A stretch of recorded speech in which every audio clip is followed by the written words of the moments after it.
Good morning, students of FYBA semester 2nd, Vasantrao Naik College Arts and Science College Shahada. I, Professor Santosh Kumar Patil, welcome all of you for the online teaching learning platform. सध्या कोरोनामुळे नंदुरबार जिल्ह्यासाठी lockdown सुरू असल्या कारणाने आपल्याला online माध्यमातून शिक्षण घ्यावयाचे आहे आणि म्हणून मी या ऑनलाईन टीचिंग लर्निंग प्लॅटफॉर्ममध्ये FYBA बी डिव्हिजनच्या विद्यार्थ्यांचं मनापासून स्वागत करतो. विद्यार्थी मित्रांनो, तुम्हाला माहिती असेल पहिल्या सेमिस्टरचा सगळा सिलेबस परीक्षा झाल्यानंतर सेकंड सेमिस्टरसाठी आपल्याला FYBA कंपल्सरी इंग्रजीसाठी 2 शॉर्ट स्टोरीज आहेत. एक आहे the thief by Ruskin Bond आणि दुसरी आहे the gold frame by RK Laxman. आपल्याला 2 प्रोज अभ्यासायचे आहेत. We are going to study 2 prose. First, how much land does a man need by Leo Tolstoy and second, good manners by JC Hills. त्याच्यानंतर आपल्याला 2 कविता पण अभ्यासायच्या आहेत. Okay, we are going to study 2 poems.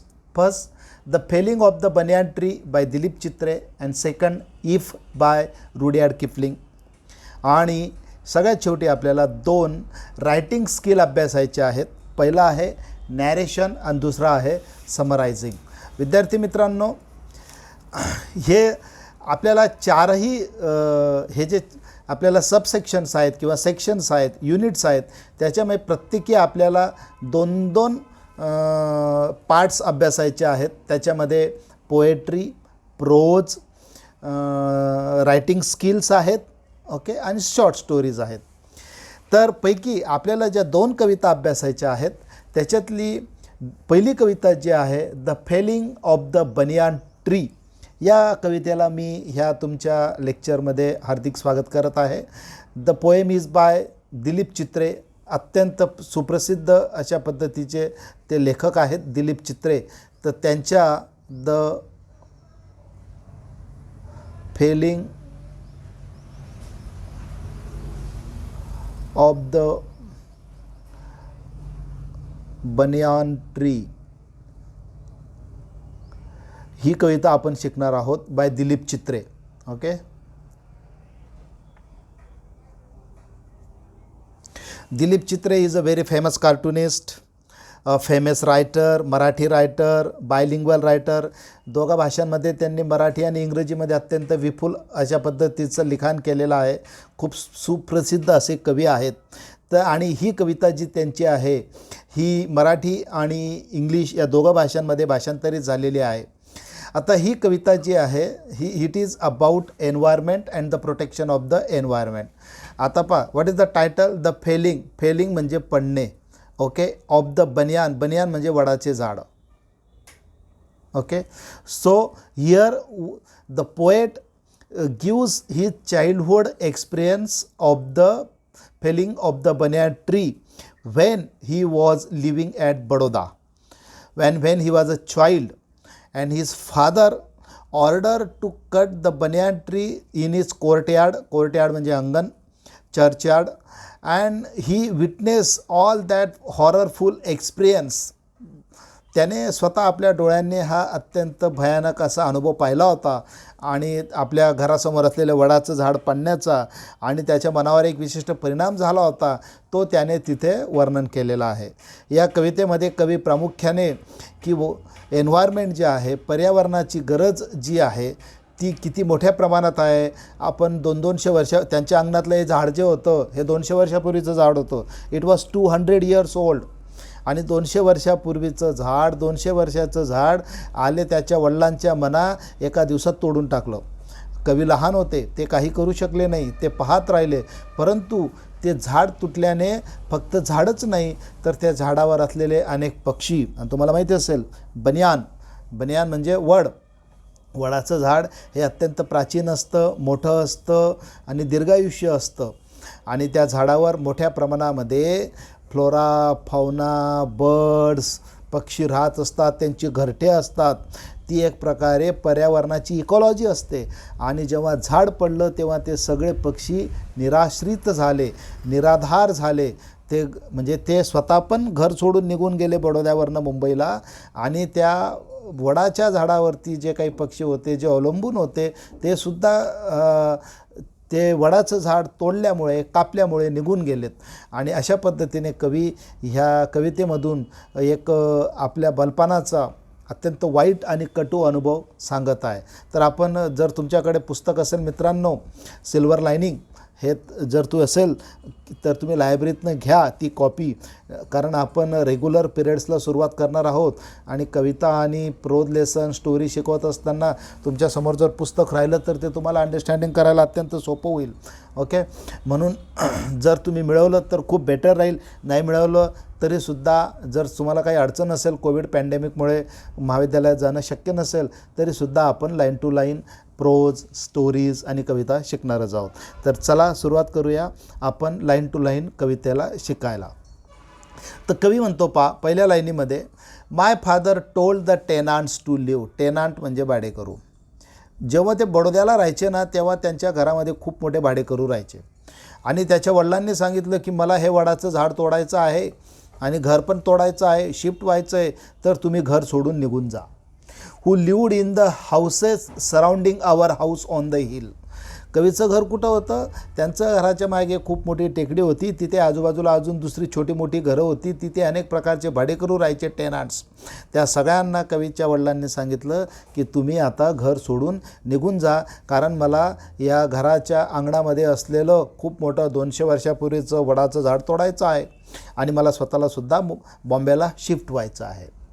One by one the structures were demolish म्हणजे नेस्तनाबूत करणे, तोडून टाकणे.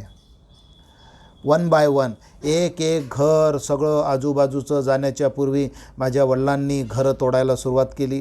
आमचा जो वाडा होता, जुनं घर होतं, दॅट वॉज ऑल्सो डेमॉलिश म्हणजे तोडून टाकणे, नष्ट करून टाकणे. Only our own house remain and the trees. आजूबाजूला जी भाड्याने दिलेली घरं होती ही सगळी तोडून टाकली. फक्त तिथे कवीचं जे स्वतःचं वाडा होता, एक घर होतं ते, आणि त्याच्या बाजूला एक खूप मोठं बनियान ट्री होतं, वडाचं झाड होतं, तेवढं मात्र शिल्लक ठेवलं.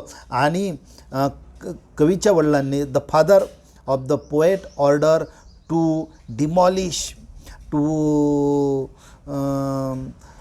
Scrap down all the tenants' houses. Trees are sacred, my grandmother used to say.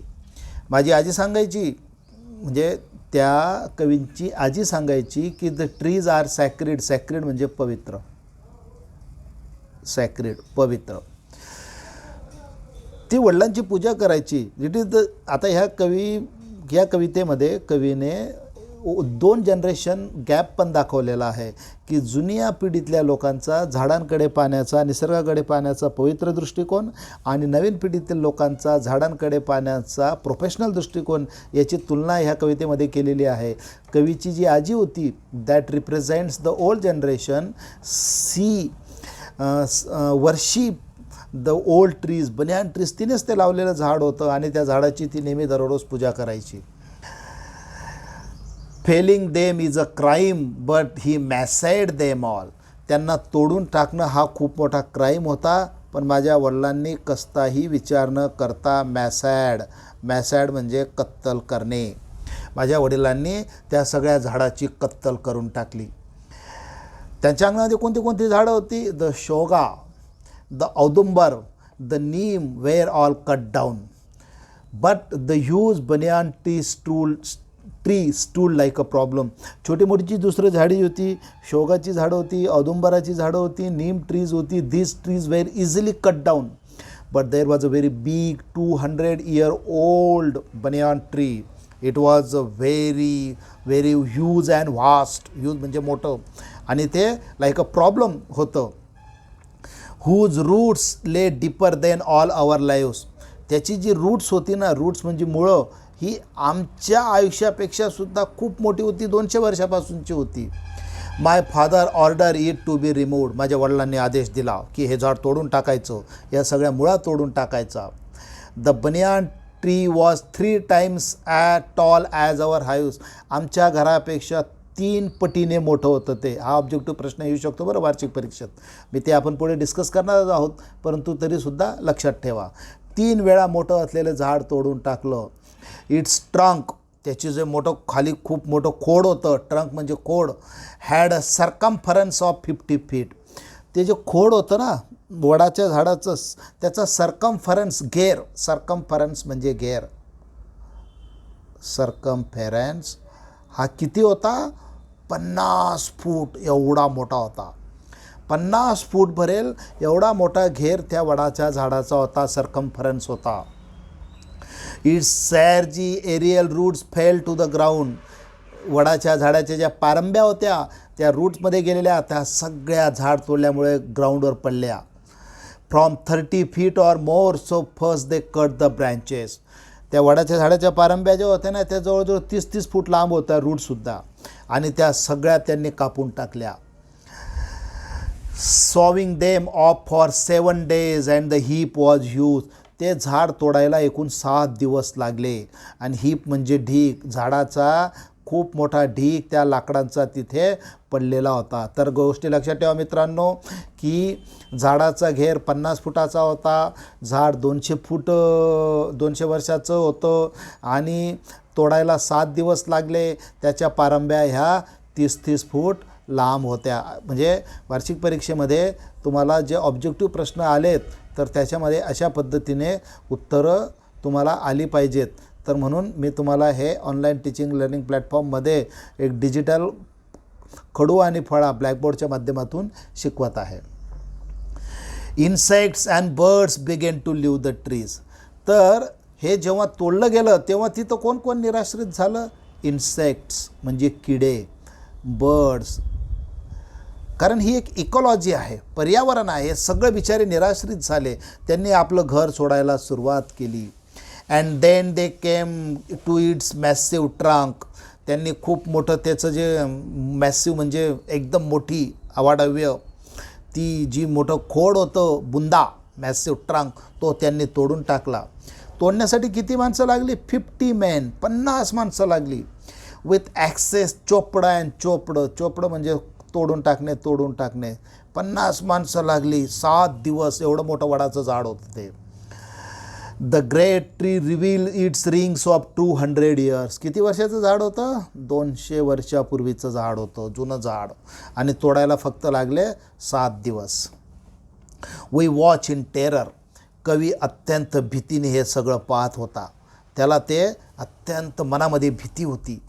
Watch in terror and fascination this slaughter. त्यांना ती एक प्रकारची कत्तलच वाटत होती. स्लॉटर म्हणजे कत्तल, जिवंत माणसाची कत्तल करावी तशी ती झाडांची कत्तल होती. As a raw mythology reveal to its age soon afterwards we left Baroda for Bombay. सगळं झाड कवीच्या डोळ्यासमोर तोडलं गेलं आणि त्याच्यानंतर त्यांनी बरोडाहून दे शिफ्टेड टू बॉम्बे. मुंबईला शिफ्टेड झाले. मुंबईला where there are no trees except the one. इथे झाडच झाडं होती. मुंबईला नो झाडं, एकच झाड होतं. Only buildings, cement buildings were there, which groans and सितेस in one's dreams in aerial roots looking for grounds to strike. त्या मुंबईला there were no trees, only the cement buildings were there. इधर and तिधर all where cement buildings. आणि एकच झाड होतं आणि त्याची मुळासुद्धा दिसत नव्हत्या. So in this way the poet narrates a very horror experience of the falling down, cutting down of the banyan tree. या कवितेमध्ये कवी आपल्या बालपणाचा, त्याने लहानपणापासून वाढलेलं मोठं केलेलं वडिलांनी ते वडाचं झाड एका क्षणात जे तोडून टाकलं त्याचा एक हॉररफुल अनुभव या कवितेमध्ये वर्णन केलेला आहे. या कवितेमध्ये जनरेशन गॅप वर्णन केलेलं आहे. त्यांच्या आजीसाठी वडाचं झाड हे पवित्र होतं, झाडं लावणं हे पवित्र होतं. It was a sacred thing. They worship the trees, but where as the poets father represent the new generation who cut down it in a 7 days. He is a professional, he is a practical man. He don't believe very Orthodox and he cut down the old banyan tree. ते वडाचं झाड तोडून टाकलं आणि त्याच्याने फक्त भाडेकरूच निराश्रित झाले असं नाही, द ऑल इकॉलॉजी पर्यावरणशास्त्रावर डिपेंड असलेले insect, birds and all others were homeless. ते निराधार निराश्रित झाले. Such horror experience is experience in this poem by the poet. मला असं वाटतं तुम्हाला चांगल्या पद्धतीने कविता लक्षात आली असेल. लाईन टू लाईन आपण शिकण्याचा प्रयत्न केलेला आहे. ऑब्जेक्टिव्ह पण तुम्हाला सांगितलेला आहे. तुम्ही मी शिकवलेला हा व्हिडिओ पुन्हा पुन्हा ऐकताना कवितेचं टेक्स्ट आपल्यासमोर ठेवू शकतात, त्याच्याने तुम्ही ऐकू शकतात आणि तुम्हाला कविता समजायला सोपी जाईल. पुढच्या लेक्चरमध्ये आपण निश्चितच त्याच्यावरचे जे ऑब्जेक्टिव्स आहेत ते आपण सगळे समजून घेणार आहोत. Thank you for watching and keep continue watching the videos. Okay, thank you.